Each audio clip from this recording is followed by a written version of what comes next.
मी असंच होतो ना, म्हणजे मग बरोबर आहे. ठीक आहे. आम्ही आयोग बस.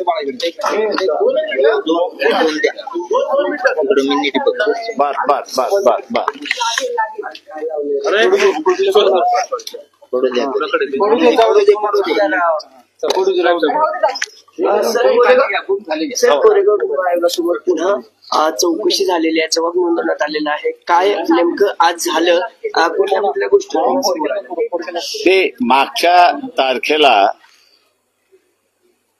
लेखी सबमिशन जे आहे, रिटर्न आर्ग्युमेंट जे आहेत त्या सबमिट करण्यात आल्या होत्या आणि त्या सबमिट करताना एक मुद्दा आम्ही त्या ठिकाणी मांडला होता की पोलीस कमिशनर पुणे आणि ग्रामीणचे असणारे एसपी या दोघांचंही वेगवेगळं वर्जन आहे. ग्रामीण पोलीस हे असणारं मिलिंद एकबोटे आणि भिडे यांच्यावरती इशारा करते आणि पुणे कमिशनर जे आहे ते नक्षलवाद्यांवरती इशारा करते, अशी असणारी परिस्थिती आहे. म्हटलं याच्याच बरोबर असणारा एक तिसरा अँगल आहे आणि तो म्हणजे महाराष्ट्राचे माजी मुख्यमंत्री शरदजी पवार यांनी उद्धव ठाकरे मुख्यमंत्री असताना एक पत्र लिहिलं होतं आणि ते पत्र लिहित असताना त्याच्यामध्ये राईट विंग जे आहे या राईट विंग वरती त्यांनी असणारा ब्लेम ठेवला होता, अशी असणारी परिस्थिती आहे. तर कमिशनने असं मांडलं की आमच्या समोर त्याच्या संदर्भातली कुठलीच कागदपत्र आलेली नाही. तर मी त्यांना असणारं ती जी कागदपत्र आहेत, बातम्या आलेल्या आहेत, या सगळ्या आपल्या समोर सादर करतो असं आश्वासन दिलं होतं ते मागितल्यानंतर आणि आज ते पूर्णपणे सादर करण्यात आलेलं आहे. ते पत्र वाचल्यानंतर कमिशनचं ओपिनियन असं झालेलं आहे आणि ते ठामपणे आज काही म्हणाले नाही, पण इंडिकेशन त्यांनी असं त्या ठिकाणी दिलेलं आहे की अजून एकदा आपल्याला हिअरिंग घ्यावी लागेल आणि त्या हिअरिंग मध्ये शरद पवारांचं जे हे म्हणणं आहे, राईट विंगचं जे आहे ते म्हणणं आणि त्यांनी लिहिलेलं पत्र या संदर्भातलं पुन्हा साक्षी घेण्याची आवश्यकता आहे का ते तपासणार आहेत आणि कळवणार आहेत, अशी असणारी परिस्थिती आहे. पत्रात नेमकं काय होतं सर? आणि शरद पवारांना बोलवणार आहेत का त्यासाठी? हा, ते त्यांनी एक्झामिन करतो असं त्या ठिकाणी म्हटलेलं आहे आणि मग 3 थिअरीज त्याच्यामध्ये मी असं म्हणेन. म्हणजे एक, एसपी ग्रामीण यांचं वेगळं म्हणणं, पुणे कमिशनर यांचं असणारं वेगळं म्हणणं आणि महाराष्ट्राचे माजी मुख्यमंत्री शरद पवार यांचं तिसरं म्हणणं, अशा रीतीचं असणारं ते एक्झामिन करण्याचं आहे आणि ते लवकरच आम्हाला कमिशन कळवेल असं त्या ठिकाणी आहे.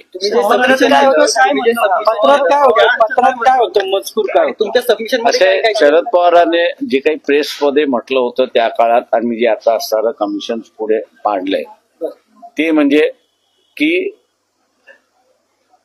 लेफ्ट विंग म्हणजे हिंदू अतिरेकी संघटना ज्या आहेत, त्यांनी हिंदू हा शब्द वापरलेला नाही, परंतु त्यांच्याशी संबंधित असणाऱ्या ज्या संघटना आहेत त्यांच्याकडे त्यांचा इशारा आहे, अशी असणारी परिस्थिती आहे. तेव्हा तोही अँगल समोर आणला पाहिजे असं कमिशनचं म्हणणं आहे कमिशनमध्ये आणि त्या संदर्भातला ते लवकरच निर्णय घेतील आणि आम्हाला कळवतील, अशी असणारी परिस्थिती. गरज पडली तर आयोग, समजा जर गरज पडली तेच म्हणालोय की ते आता सगळं दाखल केलेली कागदपत्र जी आहेत त्या कागदपत्रांचा अभ्यास करून शरद पवारांना बोलवणं त्यांना गरज वाटत असेल तर ते बोलवतील. साहेब, तुम्ही पहिल्या दिवसापासून या मुद्द्यावर आवाज उठवला होता, मात्र आता जे काही पवारांचं म्हणणं आहे त्या मुद्द्याची तुम्ही सहमत आहे का? कुठल्या संदर्भात ते त्यांनी ते राईट विंगचं आहे, लेफ्ट विंग नाही, राईट विंगचं जे आहे त्यांनी ज्या राईट विंगच्या ह्याच्या संदर्भातलं आहे ते माझ्या अंदाजानं ग्रामीण पोलीस जो आहे, ग्रामीण पोलीस हा त्याच दिशेने असताना इशारा करतोय अशी असणारी परिस्थिती आहे. सर, हे झालं वेगळा विषय. धनंजय मुंडेंच्या बाबतीत धनंजय मुंडे आणि सुरेश धस एकत्र भेटले होते अशाही चर्चा जी आहे ते बावनकुळेंनी सांगितलं. नेमकं मग 1 महिनाभर त्यांचा जो वाद सुरू होता, धस आरोप करत होते मुंडेवर, मग हे काय सुरू होतं सर? ते मी देशमुखांचं कुटुंब ज्यावेळेस मला भेटायला आलं त्यावेळेस मी देशमुख कुटुंबानं असं चौकशी केली होती की तुम्ही FIR पहिल्यांदा दाखल केलाय का कुटुंबापैकी. त्या कुटुंबाने सांगितलं की आम्हाला कुणीच सांगितलं नाही की FIR त्या ठिकाणी दाखल करावा. तर मी त्यांना असं म्हटलं की पहिल्यांदा तुम्ही असं FIR त्या ठिकाणी दाखल करा. तुम्हाला जे जे आरोपी वाटतात त्या सगळ्यांची नावं तुम्ही असं त्या ठिकाणी नमूद करा. मगच म्हटलं कायदा हा कारवाई करायला सुरुवात करेल अशी असणारी परिस्थिती आहे. मी असा आरोप करतोय की जे आंदोलनकर्ते सगळे आहेत त्यांनी या केसला डिरेल करण्याचा प्रयत्न केला अशी असणारी परिस्थिती आहे. म्हणजे धस जरांगे कोणी असेल, मी आता मला माहित नाही कोण कोण आहेत त्याच्यामध्ये. डिरेल करण्याचा असणारा प्रयत्न केलेला आहे. बघा, जोपर्यंत तुम्ही FIR मध्ये संशयित आरोपी कोण आहेत याची नावं त्या कुटुंबांकडून येत नाहीत किंवा जवळच्या माणसाकडून येत नाही तोपर्यंत ज्याला इंग्रजीमध्ये म्हणतात the law is set in motion असं होत नाही. कायदा तुम्हाला तो मोशन मध्ये टाकावा लागतो आणि तो कायदा मोशन मध्ये टाकायचा असेल तर तिथे कुटुंबाचा FIR असणं हा महत्वाचा असं त्या ठिकाणी मानतो.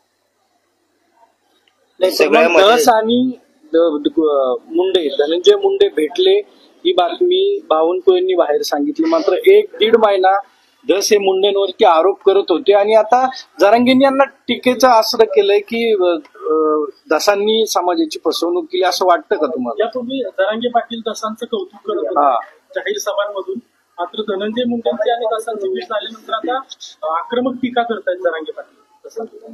ते माझं म्हणणं असं आहे की मी मागेही म्हणालो होतो की जरांगे पाटील यांना कंट्रोल करण्यासाठी किंवा साईडलाईन करण्यासाठी धस यांना असं उभं करण्यात आलं आणि आता आपल्याला दिसतंय की भारतीय जनता पक्षाने दसांचाच पत्ता कापलाय अशी असणारी परिस्थिती आहे. आणि यात देशमुख कुटुंबियांना न्याय भेटत नाही, एकमेकांवर आरोप होतात. ते आज ते माझं म्हणणं असं आहे त्याच्यामध्ये असं मी जर दिलेला सल्ला जर त्यांनी अंमल केला असेल तर त्यांना न्याय निश्चित मिळेल अशी असणारी परिस्थिती. कोकाटेंना शिक्षा झाली आहे, कृषी मंत्र्यांना जुनं प्रकरण होतं 2 वर्षाची 95ची केस. मग त्यांनी आता राजीनामा दिला पाहिजे की काय? मंत्रिपदाचा त्यांनी राजीनामा दिला पाहिजे, मुख्यमंत्र्यांनी तो घेतला पाहिजे. कोर्टाने निर्णय दिल्यानंतर अपिलामध्ये सुटतील न सुटतील हे सांगता येत नाही. सगळ्यात महत्वाचा मुद्दा आहे की म्हणजे तो खालच्या कोर्टाचा निर्णय स्टे देऊन उपयोगात नाही, त्याला सस्पेंड केल्याशिवाय आमदारकी थांबत नाही. त्याच्यामुळे कागदपत्रावरनं तरी असताना एक स्पष्ट दिसते की त्यांनी माहिती जी आहे ती योग्य पुरवली नाही, कोर्टाला म्हणजे सरकारला मिसलीड केलेला आहे आणि मिळवलेला आहे. त्याच्यामुळे ती कारवाई झाली पाहिजे असं माझं स्वतःचं म्हणणं. राजीनामा द्यावा, त्यांनी राजीनामा दिलाच पाहिजे. पण होईल का असं वाटतं? धनंजय मुंडेचा एकीकडे अजित पवार राजीनामा घेत नाही, एवढं सगळं होणं आणि कोकाटेंचं प्रश्न एक त्याच्यामध्ये आहे की ह्या 2 वेगळ्या गोष्टी आहेत. या दोन वेगळ्या गोष्टी आहेत. कोकाटेंना कोर्टाने दोषी ठरवलेल्या आहे अशी असणारी परिस्थिती आहे आणि मुंडे यांच्या संदर्भातलं कार्यकर्ते,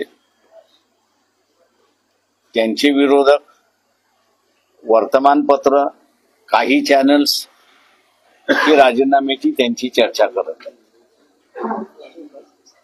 त्याच्यामुळे हा दोन वेगवेगळा मुद्दा असं मी त्या ठिकाणी मानतो. ज्या दिवशी ती FIR मध्ये त्यांचं नाव आलं त्या दिवशी माझ्या अंदाजानं इथली पॉलिटिकल सिस्टम त्यांचाही राजीनामा मागितल्याशिवाय राहणार नाही. तर मात्र भ्रष्टाचाराचे धनंजय मुंडेंवर आरोप होत आहेत. या भ्रष्टाचाराच्या आरोपांमुळे तरी धनंजय मुंडेंनी राजीनामा द्यावा असं वाटत नाही. मंत्रिमंडळाच्या मंजुरीशिवाय 200 कोटी उचलले असा एक आरोप होतोय. पण ते असं हे सिद्ध झालं पाहिजे ना. अंजली दमानिया वारंवार आरोप करतात. ते करू द्या ना. त्यांनी असणारं तुमच्या पुढे येऊन आरोप करण्यापेक्षा कोर्टात जाऊन का करत नाहीत? त्यांनी आतापर्यंत केलेले आरोप प्रॉपर असणारं प्रॉपर फोरम तुम्ही नाही आहात. त्याच्यामुळे असणारं तुम्ही त्या सरपंचासारखं वागू नका.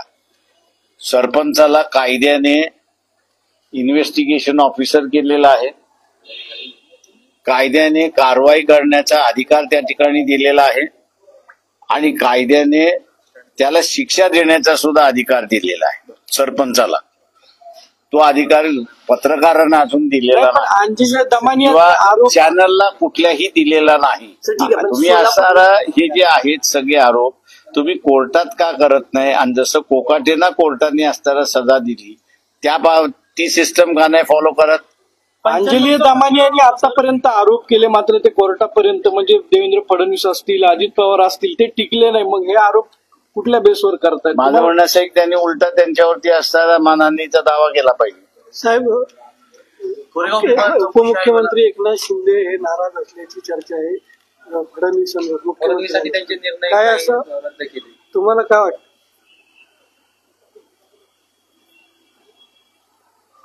दोघांमध्ये घमासान युद्ध चाललंय याच्याबद्दल दोमत नाही. कुरघोडी करण्याचा प्रयत्नही चाललेला आहे हेही बरोबर आहे त्याच्यामध्ये. परंतु हे युद्ध कुठपर्यंत चालेल आणि कधीपर्यंत चालेल याचा काही सांगता येत नाही. पण निष्कर्ष काय निघेल तुम्हाला काय वाटतं? मी आता काही सांगू शकत नाही. तिसरी शिवसेना चौकशी आयोगाला फेब्रुवारीपर्यंत मुदत वाढ मिळाली आहे. आता ती मुदत संपण्याची शक्यता वाटते आणि आपण पवार साहेबांच्या संदर्भातलं काही डॉक्युमेंटेशन आयोगाला सादर केलेलं आहे. त्याच्यामुळे आणखी काही हिअरिंग होण्याची शक्यता वाटते. त्याच्यामुळे मुदत वाढ परत मिळू शकते. ते मुदत आता त्याचीही चर्चा झाली त्या ह्याच्यामध्ये. तर आम्ही त्यांना म्हटलं की आम्ही सरकारला हे करू म्हणजे कमिशनचा निर्णय झाला शरद पवारांना बोलवायचा. मग आम्ही असणारा शासनाला म्हणू की यांना असणारा मुदत वाढ द्या म्हणून. कारण आयोग अंतिम अहवाल तयार करण्याची तयारीत आहे. बऱ्याच वकिलांचे काही रिटर्न आर्ग्युमेंट्स आलेले आहेत. ते रिटर्न आर्ग्युमेंट्स आलेले आहेत, एक्झामिनेशन झालेलं आहे, सगळं झालेलं आहे. परंतु हा जो त्या काळी असणारा जो मुद्दा तपासला गेला पाहिजे होता तो तपासला गेला नाही. म्हणून असणारा मुदत त्यांनी जर ठरवलं बोलवायचं तर मुदतवाढ मिळाली पाहिजे हे आम्ही पत्र देऊ तिथे. सर, सोलापूरकरच्या बाबतीत खरं तर खूप जुना विषय झालाय पण सोलापूरकरांनी माफी काही मागितली नाहीये. पहिलं छत्रपती शिवाजी महाराजांचं विधान जे तुम्ही ऐकलं असेल, दुसरं डॉक्टर बाबासाहेब आंबेडकरांचं विधान.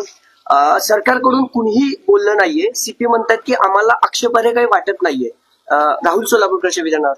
आंबेडकरांचे वंशज म्हणून आणि छत्रपती शिवरायांचे देखील वैचारिक वंशज म्हणून तुम्हाला वाटतं सोलापूरकरांवर कारवाई झाली पाहिजे आणि अशी भांडवलं जी आहेत ना लय आहेत. त्याच्यामुळे भांडवलांकडे आम्ही कधी लक्ष देत नाही.